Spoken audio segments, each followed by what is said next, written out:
Margi Preus. How are you this evening? I'm very good, thank you.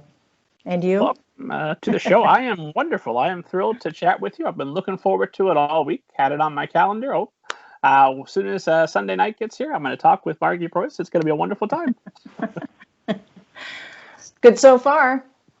Where I always ask our guests to start is I don't summarize other people's biographies and other people's books because I'll make a mess of both. So if you would give the esteemed audience kind of an overview of your background. Okay. Most of my adult life I spent working in theater, actually, as a writer and a director of a comedy theater, and before that, children's theater. And so I started writing. I published my first novel in 2010. That's not when I started writing it, of course, but that's when I started publishing work for children, books for children, and for young readers. So yeah, I've done a lot of other things in my lifetime before I got a real job. I don't think we want to go there.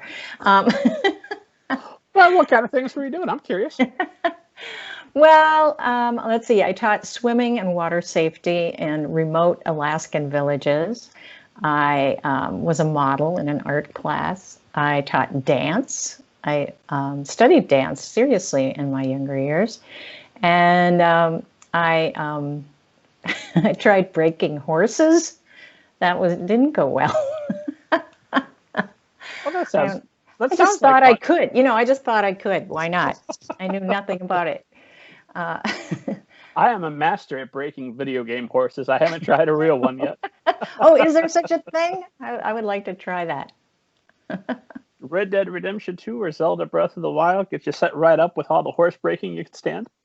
Oh, that's a game for me. It wouldn't damage my head so much as the one I tried, the real thing. Anyway. Yeah, you'd have to hit yourself with the controller before you'd be in danger. Simulate hitting fence posts.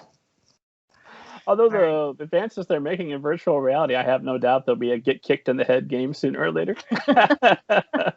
Oh boy. That's what we need.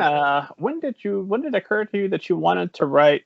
Obviously, you were writing plays and I think operas for children for a while. In fact, I just wrote a short libretto for an opera that's going to be done virtually. There's something called the Decameron Opera Coalition, which you can Google and find out. You can buy tickets. We're number one. We're the first opera, and it's a lyric opera of the North. It was really a blast. It's horror, romance, comedy in 12 minutes. An opera and then a libretto. Yeah. When do you know when that'll be lit on the internet on fire? October 9th is when that one airs, and then they'll continue each successive Friday. There's several. I don't know how many opera companies are involved, but there's a number of opera companies, and there's 3 short operas each Friday night starting October 9th. Oh, very fun. Yeah. That was the Decameron Opera Coalition.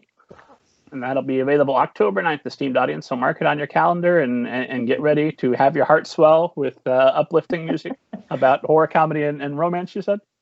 Horror, comedy, romance. Is it too late to get some horse breaking in there, or is that ship sailed already? That's gone. We're done with that. So when did it come to you that you wanted to write books for children?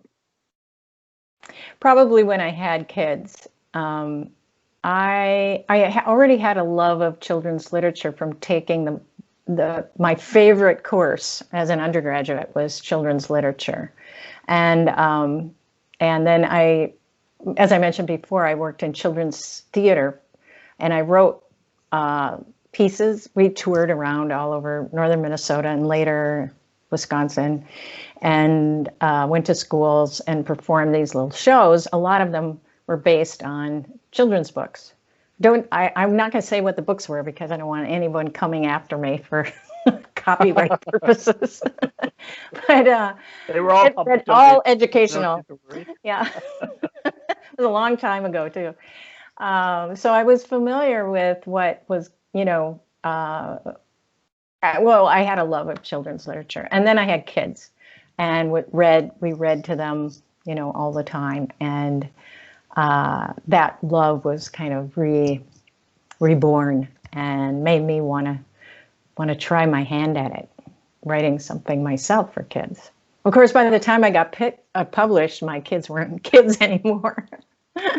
But there's still a lot of kids in the world that are readers. So, plenty of kids to read my stuff. You seem to be finding them. I think I think you'll be all right.